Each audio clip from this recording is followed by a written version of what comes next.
نہیں تھے، ڈاکوؤں کے سردار تھے۔ تو ارشاد فرماتے ہیں کہ میرا طریقہ یہ تھا کہ میں ایک پورے قافلے کی صورت میں حملہ کرتا تھا تو لوگ ڈرا کرتے تھے اگر کہ فضیل بن عیاض کے ڈاکوؤں نے حملہ کیا تو پھر نہیں بچتے۔ ایک دن گزر رہا تھا تو ایک قاری صاحب آیت پڑھ رہے تھے، لا تقنطوا من رحمت اللہ، اللہ کی رحمت سے کبھی نا امید نہ ہونا، ان اللہ یغفر الذنوب جمیعا، بے شک وہ سارے ہی گناہ معاف کر دے گا۔ آپ فرماتے ہیں میرے دل میں بات اثر کر گئی، ماننا ہے نا۔ جس نے نہیں ماننا اس نے 6666 آیتوں کا ترجمہ پڑھ کے بھی توجہ نہیں کرنی۔ آپ ارادہ کریں نا، آپ اپنی دل کی زمین کو زرخیز بنائیں۔ فرماتے ہیں میں فوراً وہ آیت سنی تو میں رویا، اور میں وہ حافظ صاحب کے پاس چلا گیا، ان سے اجازت لی، ان کے کمرے میں داخل ہوا۔ میں نے کہا آپ نے ابھی آیت پڑھی ہے کہ اللہ سارے گناہ معاف کر دے گا؟ تو جس بندے نے کئی سال ڈاکے ڈالے ہوں، بیٹیاں روتی رہتی ہوں پر وہ مال لے کے آ گیا ہو، مائیں واسطے دیتی رہتی ہوں پر وہ لوٹ کے نکل آیا ہو، اب جی اگر وہ بندہ بھی سچے دل سے توبہ کرے تو اللہ معاف کر دیتا ہے۔ تو آفو جی کہنے لگے میں کون ہوتا ہوں تمہیں کوئی تفسیر بتانے والا، میں نے تو قرآن کی آیت پڑھی ہے، میرا رب کہتا ہے لا تقنطوا من رحمت اللہ، تم نے مایوس نہیں ہونا، تم آ جانا، معافی مانگ لینا، ان اللہ یغفر الذنوب جمیعا، اللہ سارے ہی گناہ معاف فرما دے گا، اللہ سارے گناہ۔ تو یہ تو اللہ فرما رہا ہے۔ فضیل بن عیاض کہتے ہیں میں نے کہا ختم ہو گئی بات، توبہ بھائی۔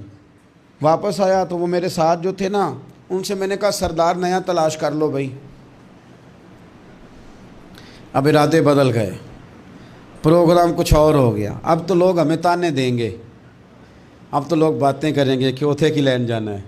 فضیل بن عیاض کہنے لگے بس بھائی توبہ کرنی، اب تم کوئی اور سردار تلاش کر لو۔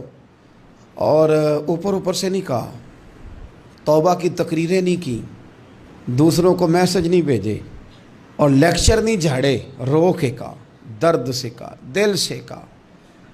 تو وہ جو باقی کے تھے نا ان پر سردار کی بات کا اثر ہوا، کہنے لگے سردار ہم نے سردار نیا نہیں ڈھونڈنا، اگر چوریاں مل کے کی ہیں تو اب تو اس طرح تو نہ کر، توبہ بھی مل کے ہی کریں گے، اب اللہ بھی مل کے ہی کریں گے، اب بس تو اگر ادھر جائے گا تو ہم بھی تو جائیں گے نا۔ اللہ اکبر۔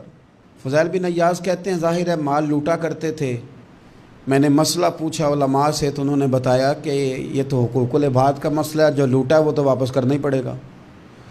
اب میں نے وہ پیسے جمع کیے، اب سارے تو میرے پاس تھے نہیں، جتنے میں دے سکتا تھا دیے، جو کھا چکا تھا وہ رہ گئے، ایک یہودی کے پیسے رہ گئے، اس کے گھر چلا گیا۔ میں نے جا کے اسے کہا میاں میں نے کر لیا توبہ، اور میں وہ فضیل بن عیاض ڈاکو ہوں جس کے تیرے گھر سے اتنا مال لوٹا تھا، میرے پاس پیسے کوئی نہیں، وہ پیسے لگ گئے، اب تو اس طرح کر مجھے معاف کر دے۔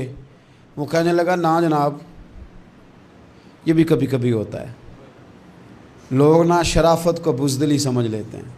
فضیل بن عیاض سے کہنے لگا میں تو پیسے لوں گا، ایسے تو نہیں معاف کرتا۔ آپ فرمانے لگے پیسے تو کوئی نہیں، یہ سچی توبہ ہے۔ وہ کہنے لگا پھر اس طرح کرو میری اونٹوں کو چارہ ڈالو، پیسے پورے ہوئے تو چلے جانا۔ کل ڈاکو تھے، ابھی وہ تلوار چلانی آتی ہے، نیزہ چلانا آتا ہے، ڈٹنا آتا ہے، اعصاب مضبوط ہیں، مسئلہ کوئی نہیں، لیکن توبہ سچی کی ہے نا، یہ سچی توبہ والے لوگوں کا طریقہ ہے۔ اس سے کہہ سکتے تھے کہ جا جتھو لب دینی لے لے، تجھے کہا معاف کر دے، تو تیار ہی نہیں ماننے کو۔ حضرت فضیل بن عیاض کہنے لگے اگر اونٹوں کو چارہ ڈالنے سے تو معافی دیتا ہے نا تو میں تیرے اونٹوں کو چارہ ڈالنے کو بھی تیار ہوں۔ کیوں کہ راضی اللہ کو کرنا ہے، اپنے ضمیر سے بوجھ اتارنا ہے، بندوں کے سامنے سرخرو نہیں ہونا، اللہ کے حضور ہونا ہے۔ توبہ کا مطلب ہے رب کوئی بارگاہ میں سرخرو ہونا، بندوں کے سامنے نہیں۔ حضرت فضیل بن عیاض سے کہنے لگے ڈالیں گے تیرے اونٹوں کو چارہ، کیوں نہیں ڈالنا؟ 2-4 دن چارہ ڈالا تو وہ یہودی ایک دن کہنے لگا کہ یہ نا ٹھیکریوں سے بڑی ہوئی تھیلی ہے، یہ تو ذرا اٹھا کے لا۔ حضرت فضیل بن عیاض نے اٹھا کے اسے دی، جب اس نے کھولی تو اشرفیوں کی بھری ہوئی تھی۔